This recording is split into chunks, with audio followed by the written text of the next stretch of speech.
नमस्ते। कक्षा में आपका फिर से स्वागत है। कारकों के बचे हुए भागों के विवरण में आपका स्वागत है।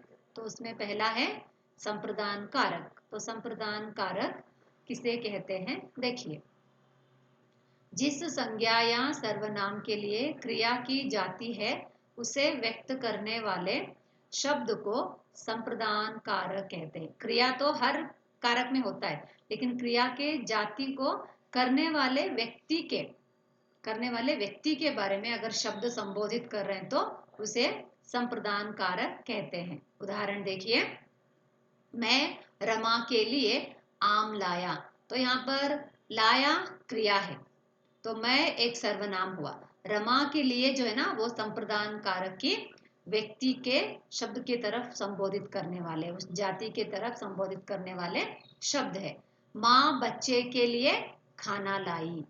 भिखारी के लिए खाना देना सही काम है। तो दूसरों के लिए यहाँ पर जो व्यक्ति संबोधित हो रहा है, क्रिया के जाति के बारे में बताया जा रहा है, उसे हम संप्रदान कारक कहते हैं। और संप्रदान कारक की विभक्ति प्रत्यय है के लिए। नेक्स्ट आगे बढ़ेंगे, वह है अपादान कारक।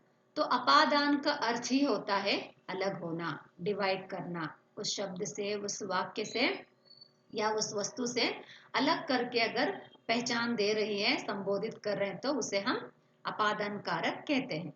जिस संज्ञा या सर्वनाम के जिस रूप से पृथक या अलग होना या विभाग होने का बोध हो उसे अपादान कारक कहते हैं। देखिए, एग्जाम्पल देखेंगे तो पता चलेगा कि किस व्यक्ति से या किस स्थान से या किस क्रिया से कौन से क्रियाएं अलग हुए हैं करके। जैसे कि पेड़ से फल गिरा, तो फल तो पेड़ पर ही हमेशा लगे रहते हैं। अगर वहां से गिर रहा है तो इसका मतलब वहां से वहां अलग हुआ, उससे वो विभाजित हुआ, इसलिए इसे हम अपादान कारक कहते हैं। अपादान का अर्थ मतलब अलग होने के लिए संबोधित करने वाले शब्द।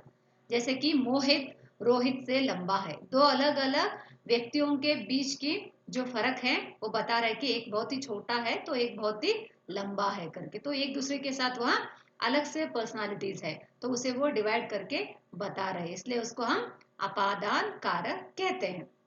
नेक्स्ट है संबंध। संबंध मतलब भी क्या?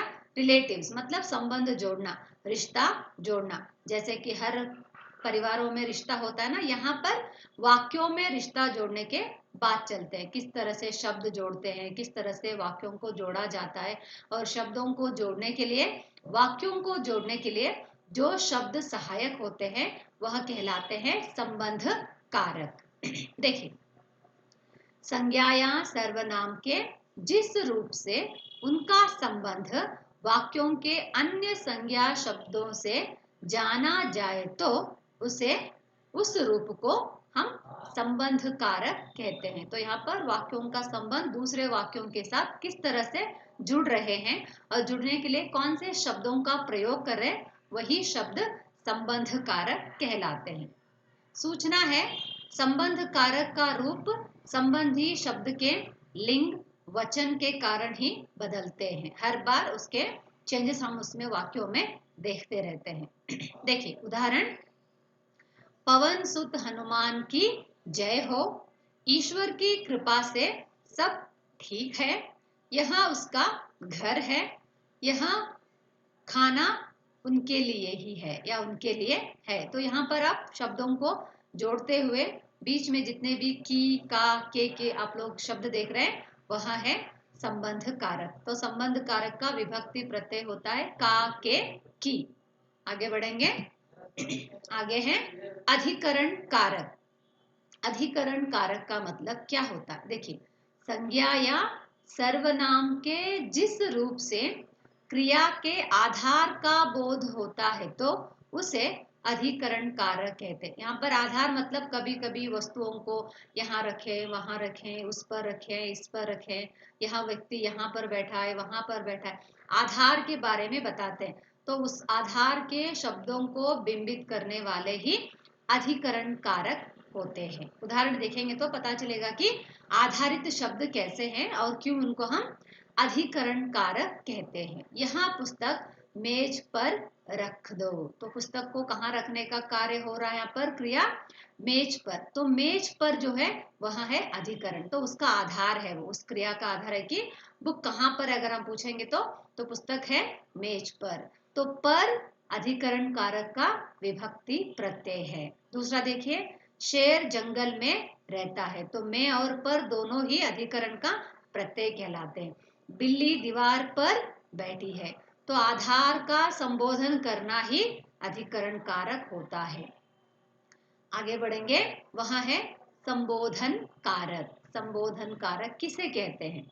संज्ञा या सर्वनाम के जिस रूप से किसी को पुकारने या सावधान करने का बोध हो तो उसे संबोधन कारक कहते हैं। कभी कभी हम कार्य होने से पहले गलती ना करे करके समझाते हैं, कभी धमकाते हैं, कभी बहुत ही तेज आवाज से समझाते हैं। तो सावधान करना और किसी को पुकारने के लिए जिन शब्दों का प्रयोग होता है उसे हम संबोधन कारक में प्रयोग करते हैं, उसी को हम संबोधन कारक कहते हैं। देखिए उदाहरण, माँ देखो चांद निकल आया। तो माँ को पुकारते हुए बोल रहे कि चांद निकल आया करके क्रिया को यहाँ पर संपूर्ण किया जा रहा है।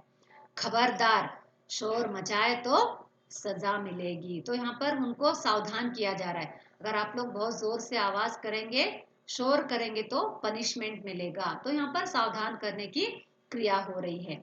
हे राम रक्षा करो, तो यहाँ पर दीनता का भी हम लोग प्रार्थना भी हो रहे हैं। तो ऐसे किसी को पुकारना दीनता से, गुस्से में किसी को खबरदार कहना, जोर आवाज से बोलना, सावधान करना, ये सभी संबोधन क्रिया के लक्षण होते हैं। तो एग्जाम्पल के हिसाब से पता चला कि कारक कितने हैं, कैसे हैं।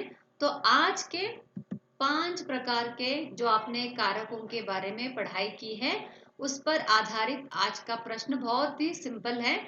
5 प्रकार के कारकों के बारे में आपने पढ़ा है ना, तो उन 5 प्रकार के कारकों के लिए जो हमने एग्जाम्पल दिए हैं उन्हें छोड़कर आपको एक्स्ट्रा 5 एग्जाम्पल लिखना है। तो लिखिए ग्रामर बुक में और अगली कक्षा के लिए तैयार रहिए। तो ग्रामर बुक में अपना होमवर्क करना मत भूलिए बच्चों। अगली कक्षा में फिर मिलेंगे। नमस्ते।